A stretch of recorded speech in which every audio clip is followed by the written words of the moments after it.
Saya berdoa kehidupanmu mulai hari ini, seluruh kehidupanmu, pikiranmu, hatimu, apa yang kau lakukan dalam hidupmu sehari-hari, engkau serahkan kepada Kristus. Kalau ada orang di sini katakan amin dengan kuat. Amin. Karena bukan kita lagi yang hidup di dalam hidup kita, tetapi Yesus Kristus yang hidup di dalam hidupmu. Amin. Kalau engkau terus menyerahkan kendali hidupmu, katakan saya mau menyerahkan seluruh kendali hidupku hanya kepada Tuhan. Amin. Kalau engkau menyerahkan seluruh kendali hidupmu kepada Tuhan, di saat yang sama Roh Kristus, Roh kebangkitan akan masuk dalam hidupmu dan diam di dalam hidupmu. Amin. Karena salah satu karakteristik dari Roh Kristus, ketika dia ada dalam hidupmu, Roh Kristus akan menghidupkan kembali tubuhmu yang fana. Katakan, Roh Kristus yang diam di dalam hidupku akan menghidupkan kembali tubuhku yang fana. Amin.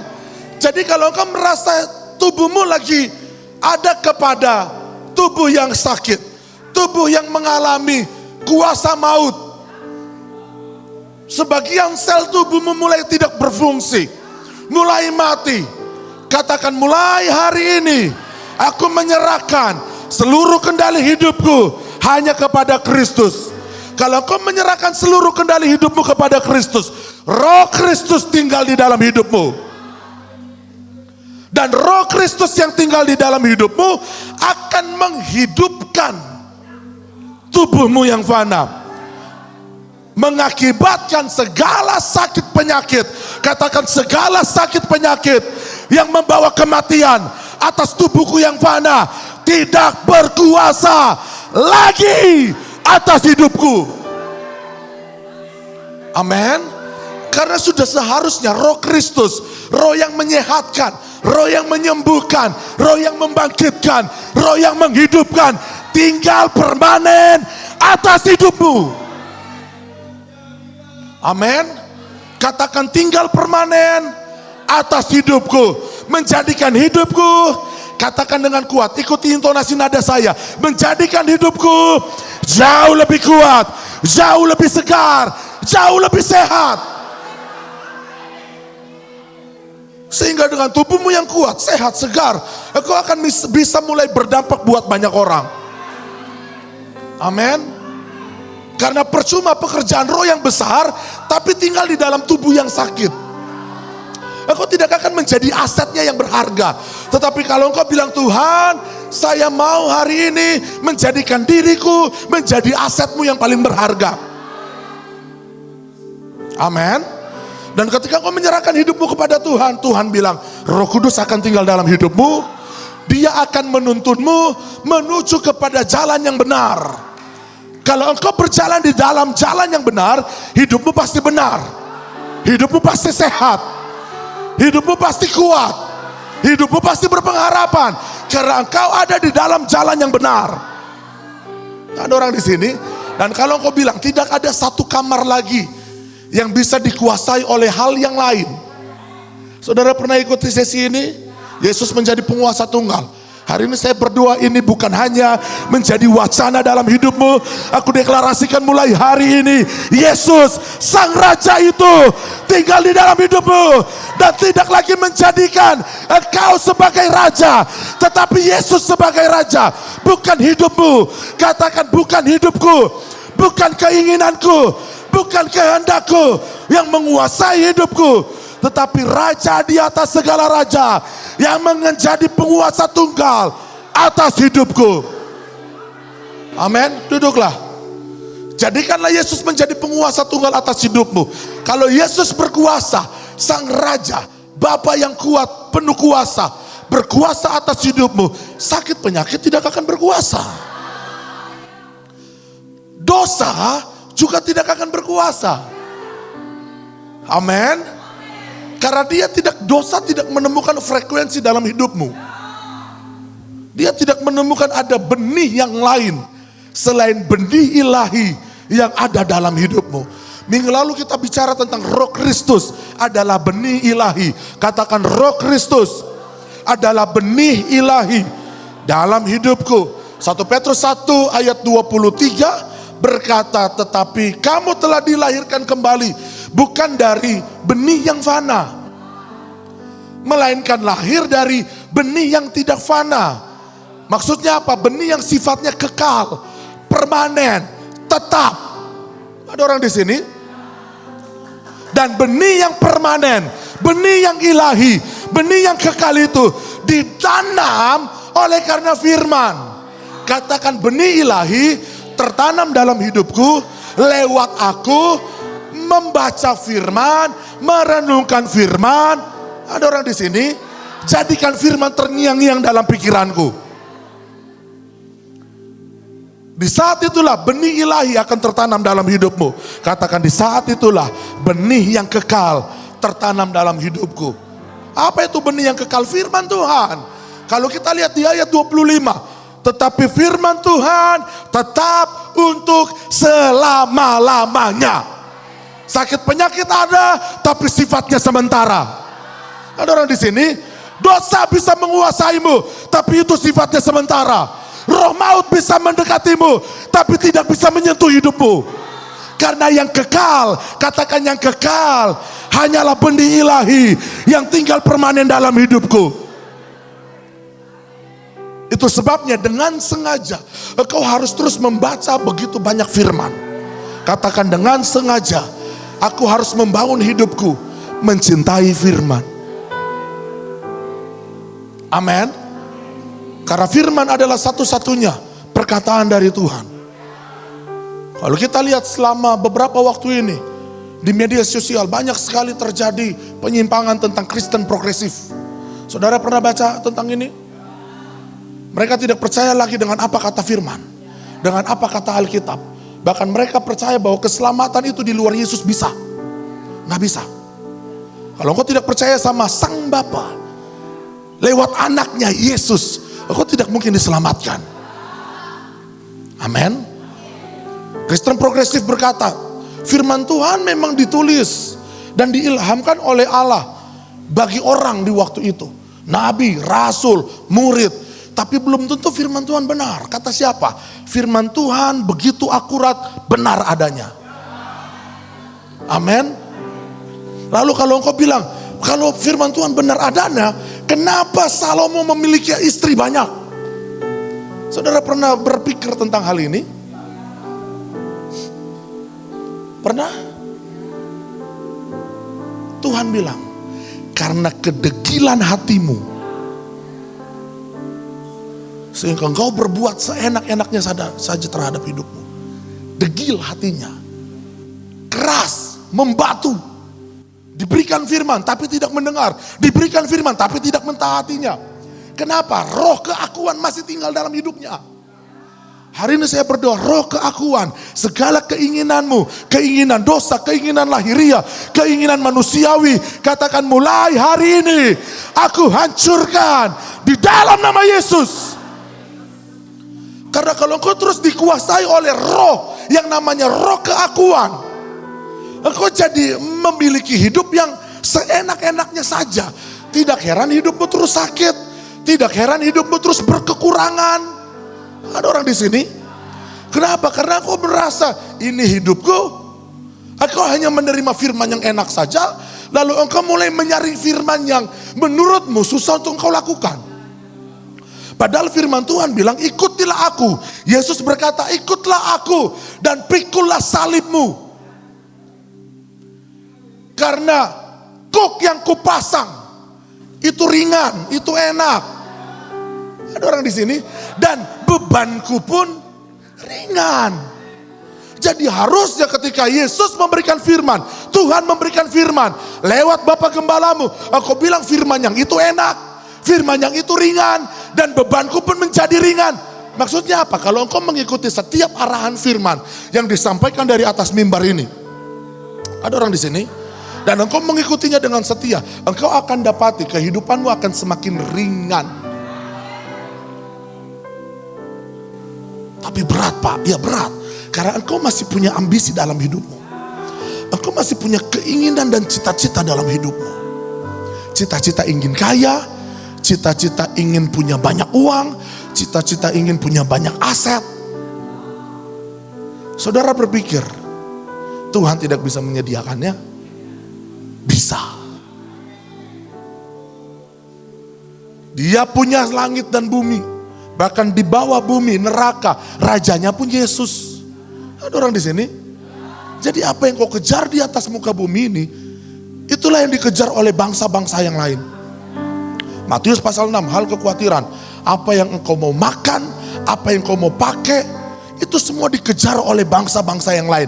Rasa aman, rasa tenang, karena punya banyak uang, karena punya banyak rumah, karena punya banyak mobil, karena punya banyak harta, dan engkau merasa tenang.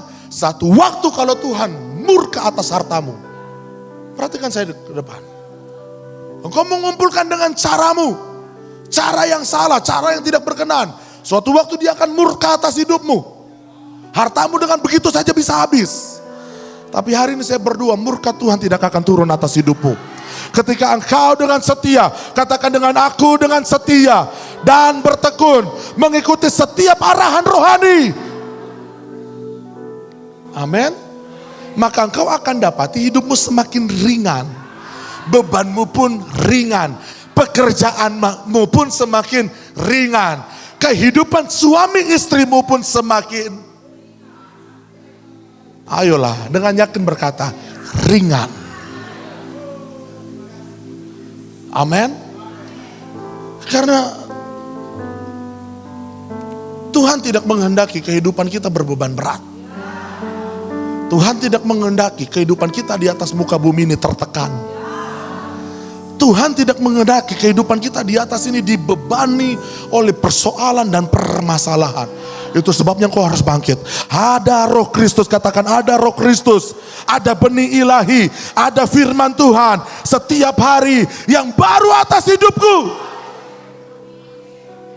Firman Tuhan yang baru, firman Tuhan yang segar ada atas hidupmu. Itulah yang akan memerdekakanmu dari setiap belenggu dosa, dari setiap permasalahan, dari sakit penyakit. Tapi engkau harus bertekun dengan firman. Katakan aku harus bertekun dengan firman. Katakan lagi bersama-sama, aku harus bertekun dengan doa-doaku. Ada orang di sini? Karena ketika engkau tidak bergumul di dalam doamu, engkau akan terus mengalami pergumulan di dalam kehidupan sehari-hari. Pasti. Tapi kalau ketika setiap kau ada dalam rumah, setiap pagi yang kau bangun, kau bergumul di dalam doamu. Kenapa harus bergumul? Karena kita sedang membunuh rasa ngantuk. Ada orang di sini, kita membunuh rasa capek. Kita menyingkirkan rasa lelah, rasa ingin tidur lagi. Kau perlu bergumul untuk itu. Tetapi ketika Tuhan melihat, oh anak ini tidak mati dengan waktunya, engkau memilih untuk tidur. Tapi katakan mulai hari ini, aku belajar untuk mati dari keinginanku. Aku bangun, Tuhan suruh doa. Doa. Bergumul di dalam doa. Dan engkau akan dapati hari demi hari. Kehidupanmu akan semakin bercahaya. Akan semakin terang. Akan semakin berdampak. Akan semakin kuat. Akan semakin sehat. Itu terjadi kalau engkau terus menerima firman dari ruang tahta. Amin. Benih ilahi sifatnya kekal. Katakan benih ilahi sifatnya kekal. Iblis, dosa dan maut tidak bisa menghancurkan benih ilahi. Tapi justru sebaliknya, ketika benih ilahi ada dalam hidupmu, benih ilahi itulah yang akan menghancurkan pekerjaan iblis, pekerjaan maut, pekerjaan dosa atas hidupmu. Dihancurkan begitu saja. Karena ada benih ilahi dalam hidupmu. Apa itu? Roh Kristus. Yang kedua, Roh Kristus juga adalah DNA rohani. Amin. Di dalam hidupmu mengalir DNA rohani Roh Kristus. Ada orang di sini? Kalau kita baca 2 Korintus 5 ayat 17. Jadi siapa yang ada di dalam Kristus, ia adalah ciptaan yang baru. Yang lama sudah berlalu, sesungguhnya yang baru sudah datang. Ketika engkau terhubung terhadap Kristus, katakan, ketika aku terhubung kepada Roh Kristus, aku adalah manusia yang baru. Manusia yang baru hidupnya tertib.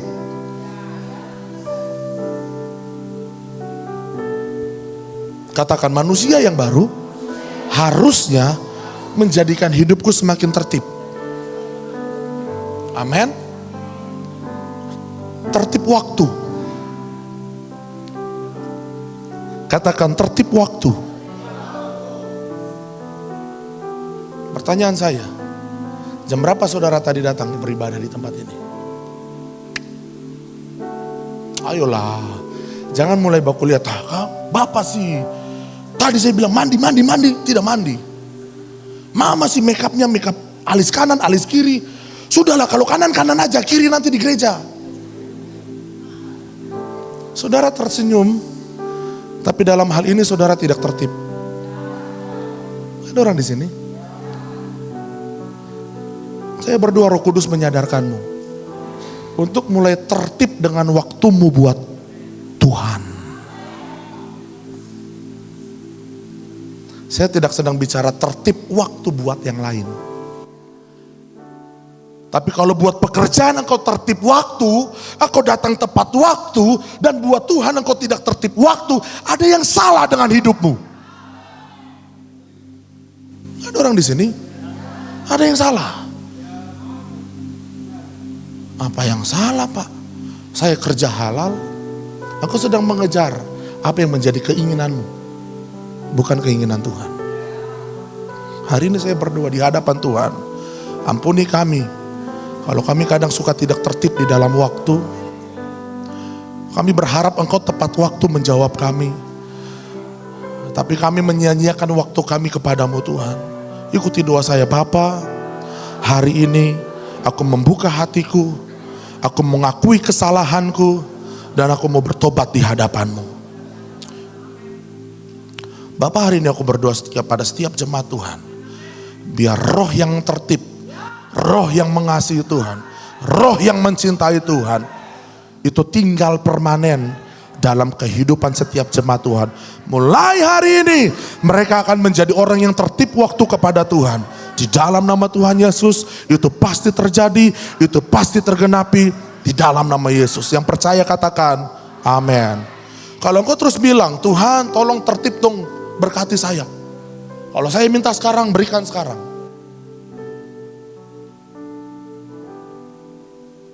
Harusnya hal yang sama engkau berikan buat Tuhan. Kalau Tuhan bilang sekarang saya mau, dan engkau mulai tarik selimut, engkau tidur kembali.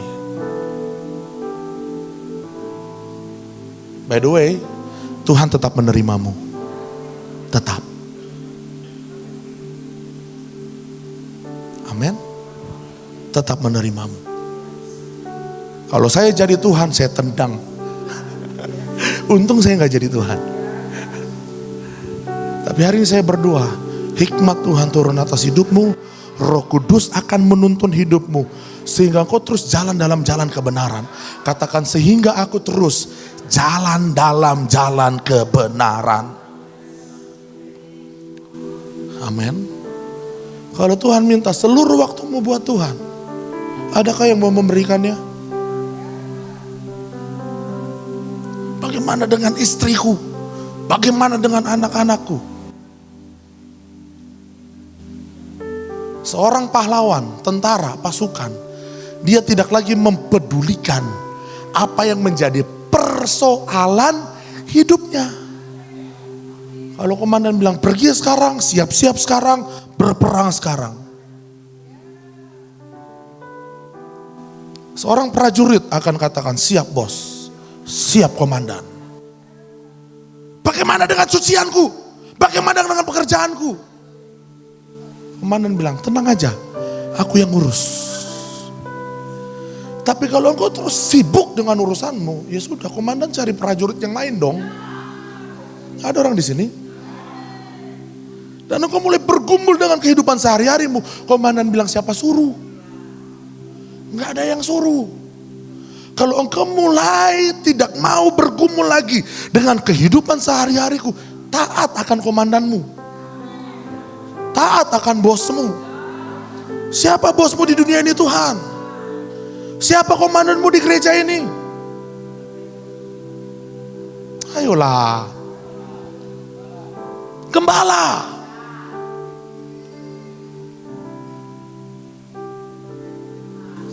Taat. Katakan, saya mau taat lewat komandanku. Amin. Tuhanlah komandan kekal kita. Tetapi supaya gereja ini lebih tertib, Tuhan memilih pemimpin. Dan kalau saudara mau hidupnya tertib, ikutilah kata pemimpin. Dengarkanlah ulang pesan firman yang disampaikan setiap minggu. Sehingga engkau mulai terhubung dengan pesan dari sang pemimpin kepada jemaat Tuhan yang ada di gereja ini. Karena saya mau engkau mulai menaikkan level hidupmu. Engkau bukan lagi menjadi aktivis gereja ini. Tapi engkau mulai menaikkan level imanmu. Menjadi anak yang taat di dalam rumah rohani ini. Amin. Katakan, aku mau menjadi anak yang taat di dalam rumah rohani itu. Lalu engkau mulai ke depan. Pak Theo masih muda. Jadi gembala baru 2 tahun. Memangnya bisa memimpin saya? Memangnya bisa jadi bapak rohani? Memangnya bisa jadi orang tua rohani buat saya? Paulus berkata sama Timotius, Timotius, jangan ada di antara engkau yang lain menganggap engkau rendah karena engkau muda. Paulus lebih lanjut berkata, jadilah teladan lewat perkataan, lewat tingkah laku, lewat apapun yang kau perbuat. Jadilah teladan, artinya apa? Bisa seorang anak muda berdiri dan memimpin dan menjadi teladan dan menjadi penunjuk arah dan menjadi contoh dan menjadi dampak buat yang lainnya. Katakan bisa. Pertanyaannya, saudara mau atau tidak? Saya berdoa ada kerelaan hati untuk engkau dengan rela mulai melihat, mulai mengikuti cara hidup dari pemimpin rohanimu. Katakan, terjadilah atas hidupku. Saya bisa saksikan berulang-ulang semenjak 2022 sampai sekarang, tidak pernah saya dapati satu hari pun dalam hidupku berkekurangan. Gak pernah.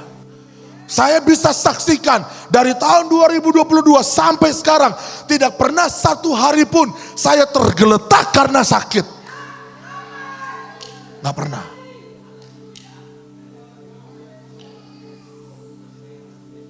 Itu jauh sekali dari hidup saya, jauh sekali dari hidup istri saya, jauh dari hidup keluarga saya. Yang namanya kematian, yang namanya sakit penyakit, yang namanya kekurangan, tidak pernah saya rasakan. Dan hal yang sama saya berdoa atas hidupmu. Mulai hari ini engkau pun tidak akan merasa kekurangan, sakit penyakit, kelemahan tubuh, tekanan hidup, masalah itu dijauhkan atas hidupmu di dalam nama Yesus. Kalau engkau bilang, tapi saya tidak pernah merasa kekurangan, saya tidak pernah merasa sakit, tapi kadang engkau merasa sebal, kesal, kecewa. Kenapa suamiku belum bertobat? Kenapa anak-anakku makin jahat? Kenapa keluargaku masih begitu tercerai-berai? Itu juga masalah dalam hidupmu. Kenapa cuma karena masalah kompor belum dimatikan atau sudah, itu berantemnya seharian antara suami dan istri? Kenapa? Karena kau tidak sedang belajar kepada pemimpin rohanimu. Kau tidak sedang lihat cara hidupnya. Kau tidak sedang lihat cara arah jalannya kemana.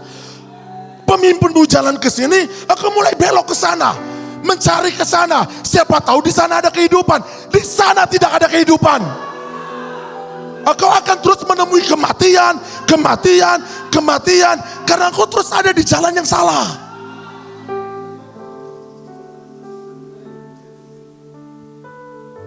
Bagaimana caranya? Lihat teladan pemimpinmu.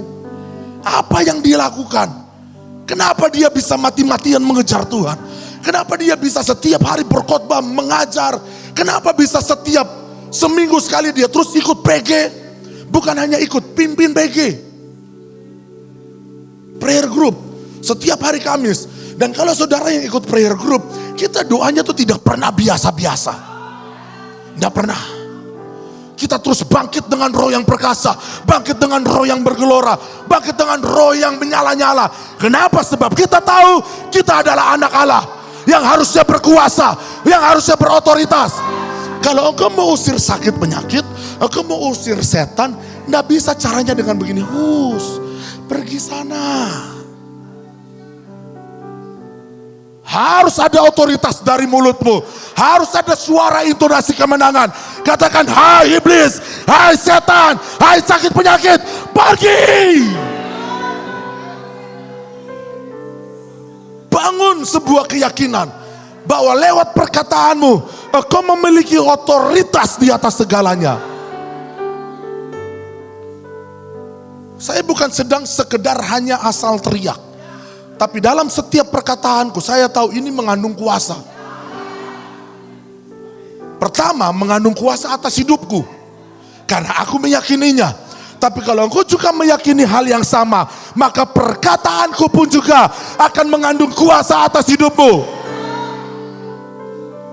Amin. Itu sebabnya mulai hari ini jangan lagi mulai menjadi aktivis di dalam gereja ini. Aktivis apa? Datang ibadah setiap minggu, datang. Gak pernah absen. Tapi datang hanya sekedar datang. Memberikan persembahan dan setelah itu pulang.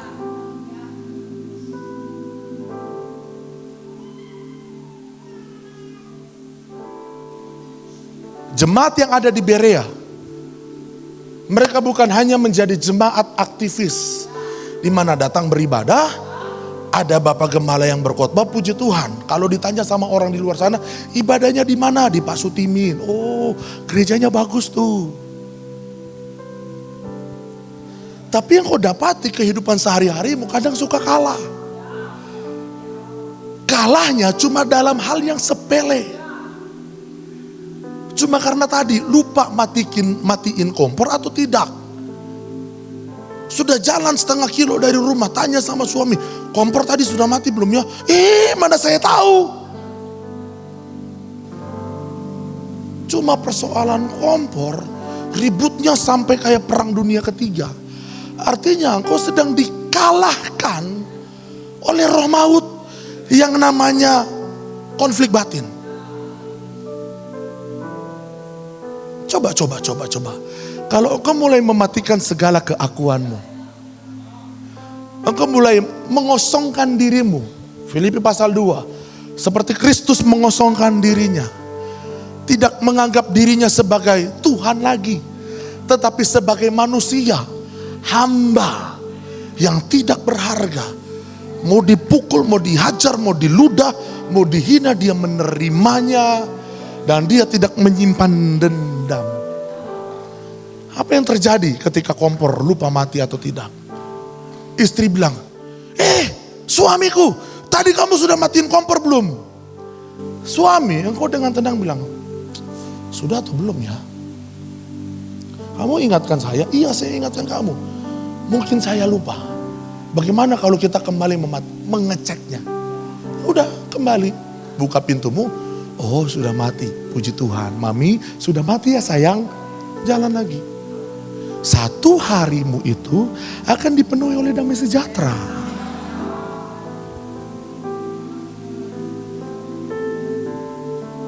Ada orang di sini? Ini baru lewat verbal, kata. Belum lagi lewat fisik. Saya berdoa, kehidupanmu kembali dikuasai oleh Kristus. Berapa banyak engkau para pria? Engkau karena tidak bisa menahan emosi negatifmu. Sampai engkau mulai melampiaskan amarahmu kepada istri, kepada anak. Engkau sebagai istri, engkau juga tidak tahan menahan lampiasan amarah dari suamimu. Engkau melampiaskannya kepada anak-anakmu. Anak-anak menjadi anak-anak yang kehilangan figur orang tua. Hanya karena engkau tidak bisa mematikan keakuan. Hari ini saya berdoa benih ilahi tinggal di dalam hidupmu. Dan segala yang fana itu sudah mati di dalam nama Tuhan Yesus. Amin. Karena hanya dengan masalah kecil ini saja, percayalah, pekerjaanmu jadi uring-uringan. Pasti.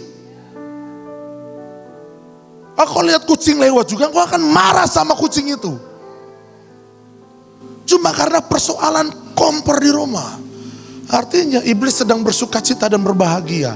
Haleluya. Hari ini anak dari Yesus Kristus sudah kalah oleh kedengkian. Sudah kalah oleh kekecewaan. Hari ini saya berdoa engkau tidak akan mudah kalah lagi oleh rasa kecewa, oleh rasa sakit hati, oleh emosi negatif, oleh konflik batin. Engkau tidak akan dikuasai lagi oleh segala perasaan emosi negatif. Amin.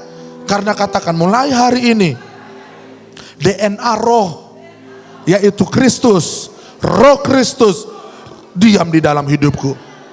Duduklah Bapak Ibu. 1 Korintus 15 ayat 45. Seperti ada tertulis manusia pertama, Adam, menjadi makhluk yang hidup. Tetapi Adam yang kedua, Adam yang akhir, siapa dia? Yesus Kristus. Dia menjadi roh yang menghidupkan. 1 Korintus 15 ayat 25. Adam pertama diciptakan Tuhan menjadi makhluk hidup. Tuhan berpikir Adam bisa menguasai dunia, bisa menguasai Taman Eden. Ada orang di sini, saudara bisa perhatikan saya ke depan. Tuhan mau Adam dan Hawa bisa berkuasa, berotoritas. Kalau saudara lihat Kejadian pasal 1 di ayat 25-26, di situ bilang begini. Baiklah kita menjadikan manusia seturut, segambar, serupa dengan Tuhan. Supaya apa? Supaya manusia bisa berkuasa. Tuhan berharap manusia pertama namanya Adam dan keturunan-keturunannya bisa berkuasa atas bumi. Sayang, Adam tidak bisa berkuasa atas dirinya sendiri.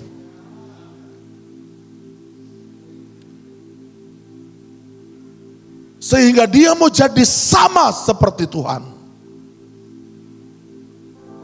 Itu sebabnya Adam jatuh dalam dosa. Tapi saya bersyukur sekali, kita punya Tuhan itu selalu Tuhan yang saya lupa namanya nih. Yang selalu antisipasi. Tuhan itu selalu mengantisipasi segala sesuatu. Dia tahu, oh kayaknya Adam yang pertama ini jatuh dalam dosa. Ketika Adam yang pertama jatuh ke dalam dosa, Tuhan antisipasi. Dia bilang, tidak bisa tidak, Adam yang kedua harus turun. Tuhan yang menjadi manusia turun ke atas muka bumi. Dan dia menjadi roh yang menghidupkan. Engkau harus bisa membedakan makhluk hidup dan roh yang menghidupkan. Kalau engkau menjadi makhluk hidup biasa saja, engkau akan terus berjalan kepada kematian. Tapi ketika engkau tinggal, katakan ketika aku tinggal di dalam roh Kristus yang menghidupkan. Artinya perkataanmu akan menghidupkan. Apa yang kau lakukan dengan tanganmu akan menghidupkan. Apa yang kau sentuh, apa yang kau doakan, apa yang kau perkatakan, apa yang kau deklarasikan, itu akan menghidupkan. Karena itulah jati dirimu. Itulah roh Kristus yang tinggal di dalam hidupmu. Engkau tidak akan lagi berjumpa dengan kegagalan.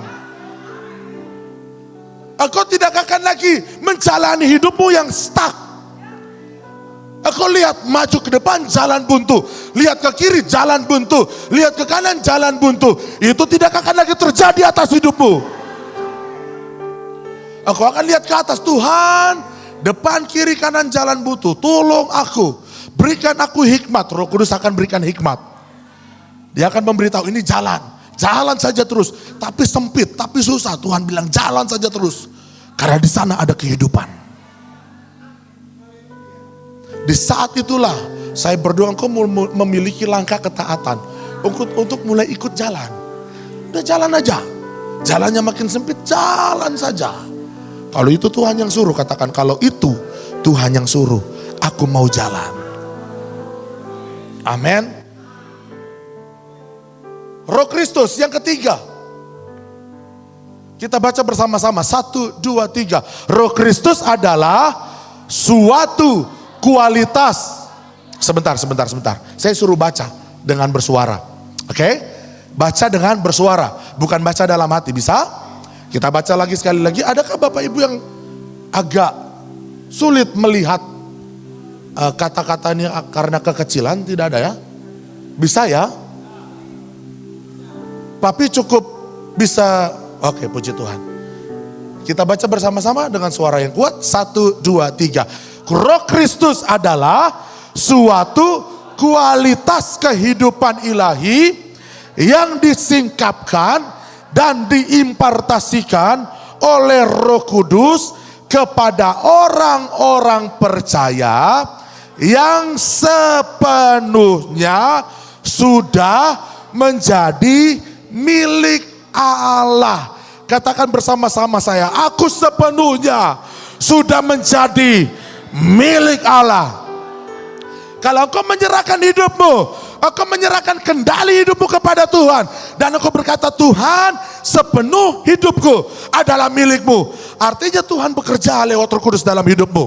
Dan kalau Roh Kudus bekerja atas hidupmu, kehidupanmu akan punya kualitas yang baru, akan punya kualitas yang berbeda, akan punya kualitas yang ilahi. Kualitas hidup yang lama, yang berkekurangan, yang penuh dosa, yang penuh sakit hati, yang penuh emosi negatif, yang penuh tekanan, penuh masalah, berubah. Katakan berubah. Menjadikan kualitas hidupku adalah kualitas kehidupan yang ilahi. Katakan dengan kuat, yang ilahi. Kehidupan yang ilahi maksudnya apa? Kehidupanmu bukan lagi menjadi milikmu, tetapi sepenuhnya, katakan sepenuhnya, menjadi milik Allah. Roma 6 ayat 11, demikianlah hendaknya kamu memandangnya, bahwa kamu telah mati bagi dosa. Lebih lanjut dikatakan di situ, tetapi kamu hidup bagi Allah dalam Kristus Yesus. Coba kita baca, 1, 2, 3. Demikianlah hendaknya kamu memandangnya, tetapi, amin. Terus setting pikiranmu bahwa engkau sudah mati, tapi bagi dosa. Dosa itu bicara tentang keinginan hati. Engkau sudah mati dari dosa dan hidup bagi Allah. Roma 6 ayat 18. Kita baca bersama-sama, 1, 2, 3. Kamu telah dimerdekakan dari dosa dan menjadi hamba kebenaran. Amin. Itulah yang akan terjadi atas hidupmu ketika Roh Kudus, Roh Kristus ada dalam hidupmu. Dulu engkau adalah hamba dari dosa. Katakan, tapi sekarang aku adalah hamba dari kebenaran. Tahu gak apa yang dimaksudkan dari hamba kebenaran? Apapun yang dikatakan oleh sang kebenaran itu, engkau seperti hamba yang rela melakukannya. Maksudnya apa? Engkau tidak punya kuasa untuk menolaknya. Engkau hanya punya satu, yaitu ketaatan. Sama seperti dulu engkau menjadi hamba dosa. Dosa datang, engkau tidak punya kuasa untuk menolaknya. Tapi katakan, dulu memang aku hamba ke dosa. Katakan, dulu aku memang hamba dosa, tapi sekarang aku adalah hamba kebenaran. Ketika sang kebenaran bilang, lakukan ini, sebagai hamba, aku hanya bisa manut dan turut. Karena engkau hamba. Katakan, aku hamba. Bilang kiri kanannya, engkau pun hamba. Tapi hamba kebenaran, bukan hamba dosa. Bilang yang kuat, hamba kebenaran harus taat kepada kebenaran. Jadi kalau kebenaran itu membunuh emosimu, membunuh keegoisanmu, taat saja. Kalau kebenaran itu mengambil rasa keinginanmu, mengambil ambisimu, mengambil cita-citamu, taat saja. Karena ada beberapa orang yang menjadikan dosa menjadi kebiasaan. Jadi dia tidak lagi mengalami intimidasi. Tumpul. Salah satunya apa? Utang. Rokok.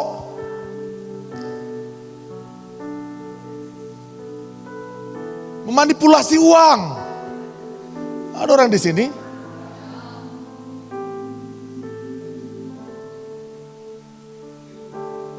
Memanipulasi waktu.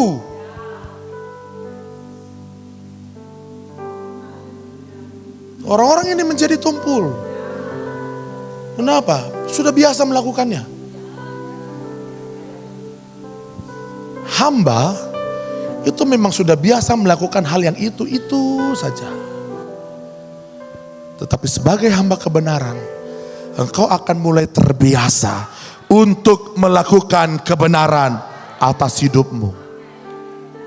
Katakan, sebagai hamba kebenaran, aku terbiasa melakukan kebenaran atas hidupku. Amin. Biarkanlah Roh Kudus mempengaruhi hidupmu, menyadarkan hidupmu bahwa engkau sepenuhnya, katakan, aku sepenuhnya adalah milik Allah. Coba kita lihat Efesus pasal 1 ayat 13 sampai 14. Efesus pasal 1 ayat 13. 1, 2, 3. Di dalam Dia kamu juga, karena kamu telah mendengar firman kebenaran, yaitu Injil keselamatanmu. Di dalam Dia kamu juga dimeteraikan dengan Roh Kudus. Dan Roh Kudus itu adalah jaminan bagian kita sampai kita memperoleh seluruhnya, yaitu penebusan yang menjadikan kita menjadi apa? Milik Allah untuk memuji kebenarannya. Amin. Ayat 13 berkata, di dalam Kristus kamu juga sudah mendengar kebenaran, sudah mendengar firman. Artinya apa? Pastikan hidupmu hanya ada firman. Katakan, aku mau pastikan di dalam hidupku hanya ada firman dan bukan yang lain. Katakan, yang aku lakukan. Lebih kuat, katakan, yang aku lakukan, yang aku kerjakan adalah yang Tuhan perintahkan atas hidupku. Amin. Kalau Tuhan memerintahkan, ampuni. Ampuni sudah. Amin. Tuhan perintahkan memberi. Kasih, jangan dihitung. Ada orang di sini? Saya jadi teringat. Bapak Ibu perhatikan, 2 tahun ini saya jarang sekali, bahkan saya tidak pernah berkhotbah tentang perpuluhan. Betul? Karena saya tahu, bicara tentang perpuluhan, ini adalah pekerjaan Roh atas hidupmu.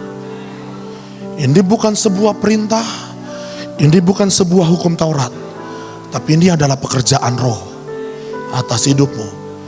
Kalau engkau sadar 100% yang ada dalam hidupmu adalah milik Tuhan, engkau tidak akan segan-segan memberi yang 10 buat Tuhan. Saya sebagai pemimpin rohanimu, saya berdoa biarlah Roh Kudus memperbarui, mencetak ulang hidupmu, menyadarkan hidupmu bahwa dalam hal memberi, aku juga harus taat. Karena sekian banyak orang memiliki ketergantungan terhadap mamon, memiliki keterikatan terhadap mamon, tidak bisa terbebas dari kuasa uang. Sukacitamu itu ditentukan oleh berapa banyak uangmu. Makanya Tuhan terus menyandingkan dirinya dengan dewa mamon. Apa itu uang? Karena kalau engkau sudah punya cinta kepada uang, aku tidak akan mungkin mencintai Tuhan. Gak mungkin. Kalau engkau bilang ini saya datang gereja, ini saya sedang menyembah Tuhan, aku sedang melakukan drama, tahu gak? Dan itu tidak lahir dari dalam hidupmu. Dan saya bisa pastikan, saya pun tidak hidup dari uang yang saudara berikan. Saya hidup dari perkenanan Tuhan. Bahkan begitu banyak kesaksian yang bisa saya saksikan di mana aku hidup bahkan tanpa uang, aku tetap hidup. Bukan karena lemak saya lebih tebal. Bukan. Tapi ada begitu banyak mujizat Tuhan atas hidup saya mengenai uang. Makanya saya jarang sekali berkhotbah tentang keuangan, tentang perpuluhan. Apakah itu menjadikan saya miskin? Enggak tuh. Buat pendeta yang lain di luar sana, bisa jadi setiap minggu mereka akan khotbah tentang perpuluhan. Mereka akan mulai hitung-hitungan dengan yang jemaat berikan. Kenapa? Karena dia juga tidak mati dengan dirinya sendiri. Dia bilang, saya sudah berikan firman yang sehat atas hidupmu. Ayo berikan balik. Ini kita lagi di gereja apa lagi di pasar? Saya berdoa kehidupan gereja kembali kepada kehidupan yang benar. Dimulai dari gereja ini. Karena saya pun taat memberikan perpuluhan saya. Dengan setia dan dengan taat. Saya sedih sekali beberapa hamba Tuhan pendeta. Begitu diaudit keuangan perpuluhannya. Kalau kami di GBI, perhatikan saya ke depan. Kalau kami di GBI, gembala-gembala itu setiap kali kami sidang majelis daerah atau sidang majelis wilayah begitu, kami selalu diaudit tentang perpuluhan. Saya menjadi salah satu pendeta yang perpuluhannya 100% saya kembalikan. Saudara tahu ada begitu banyak hamba-hamba Tuhan senior 10 tahun menjadi gembala. Tingkat perpuluhan yang diberikan kembali kepada GBI itu hanya sekitar 2% selama hidupnya. Di saat yang sama, pendeta yang sama ngomong sama jemaatnya, ayo berikan perpuluhan. Saya tidak mau berkhotbah dengan rasa intimidasi. Saya berdoa sekali. Apa yang saya khotbahkan, apa yang saya firmankan adalah apa yang saya lakukan pertama kali. Sehingga engkau bisa mulai melihat, oh ini jejak langkahnya, ini arahnya, ini tujuannya. Aku mau sama seperti pemimpin rohaniku. Terjadilah di atas hidupmu di dalam nama Tuhan Yesus. Engkau tidak lagi menjadi hamba dosa, tetapi menjadi hamba kebenaran. Sebagai hamba, katakan sebagai hamba, apapun yang pemimpinku, apapun yang Tuhanku lakukan, kerjakan atas hidupku, suruh atas hidupku, arahkan atas hidupku, aku mau taat. Amin. Yang mau taat, mari sama-sama kita bangkit berdiri. Saya lupa, tadi lagu terakhir kita nyanyi lagu apa? Ingat gak? Ada yang ingat? Oh Tuhan tolong kami.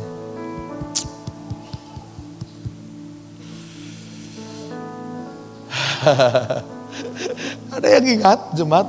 Itu main di A ya. Tadi di A ketinggian, turun ke F. Itu ya. Sebelumnya. Hah? Engkaulah Tuhan. Katakan engkaulah Raja. Engkaulah Raja. Berdaulat atas hidupku. Ku berserah, serah penuh. Engkaulah Tuhan. Engkaulah Raja. Berdaulat atas hidupku. Ku berserah. Mari berikan tepuk tangan sorak-sorai buat Tuhan. Katakan engkaulah Tuhan. Engkaulah Tuhan. Engkaulah Raja.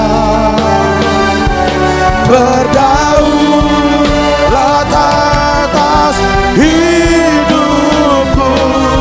Ku berserah. Engkaulah Tuhan. Engkaulah Raja. Berdaulat atas hidupku. Ku berserah. Bapak kau berdoa, ini waktunya, ini saatnya. Jemaat Tuhan akan hidup di dalam kebenaran. Mereka tidak lagi menjadi hamba dosa. Kami akan memandang bahwa hidup kami sudah mati bagi dosa. Dan di saat yang sama aku berdoa, biarlah kehidupan kami menjadi hamba kebenaran. Apapun yang kau lakukan atas hidup kami juga mau melakukan hal yang sama. Apapun yang kau perintahkan, hal-hal yang benar, hal-hal yang indah, hal-hal yang manis, hal-hal yang sedap didengar. Amen. Itulah yang akan kami lakukan. Yes. Aku yang punya kerinduan untuk melakukan kebenaran mulai hari ini. Sekali lagi angkat tanganmu ke atas. Mari kita sama-sama nyanyi lagu ini dari awal. Ku rindu setiap waktu hidupi kebenaran-Mu, bukan dengan kuatku, namun karena Roh-Mu, Yesus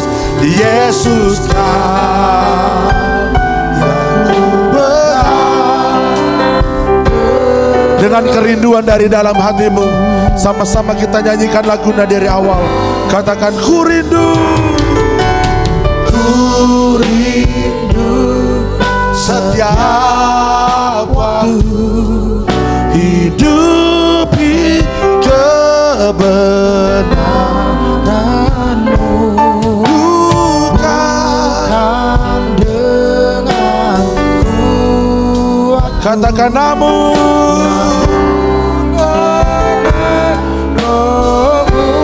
Yesus yang pegang teguh. Engkaulah Tuhan, Engkaulah Tuhan,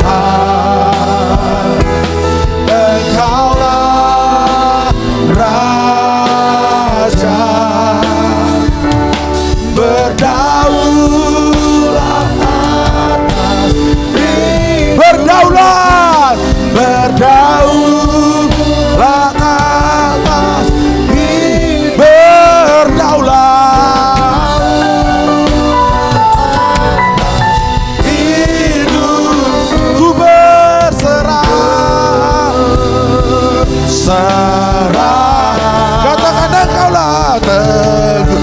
Engkaulah Tuhan, Engkaulah Raja.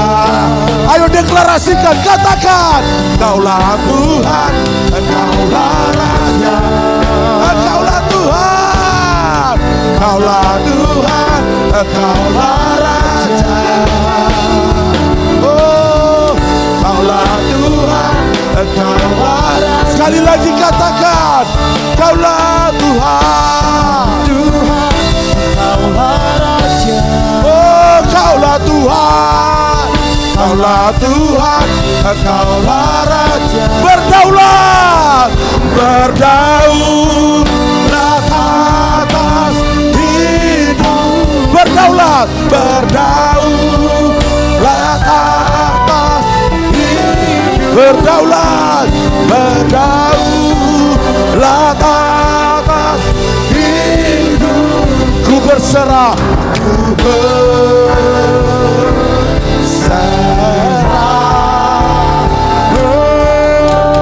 penuh. Haleluya, haleluya. Yang sakit disembuhkan, yang berbeban berat dipulihkan, dimerdekakan, diberikan pengharapan, diberikan sukacita, diberikan damai sejahtera. Terjadilah atas hidupmu. Katakan haleluya. Yang percaya sama-sama kita katakan amin. Amin. Amin. Biarlah firman Tuhan termeterai dalam hidupmu, dan jadikanlah firman Tuhan menjadi patokan atas hidupmu. Bukan hanya di hari Minggu, tetapi di dalam setiap hari kehidupanmu. Jadilah jemaat seperti di Berea,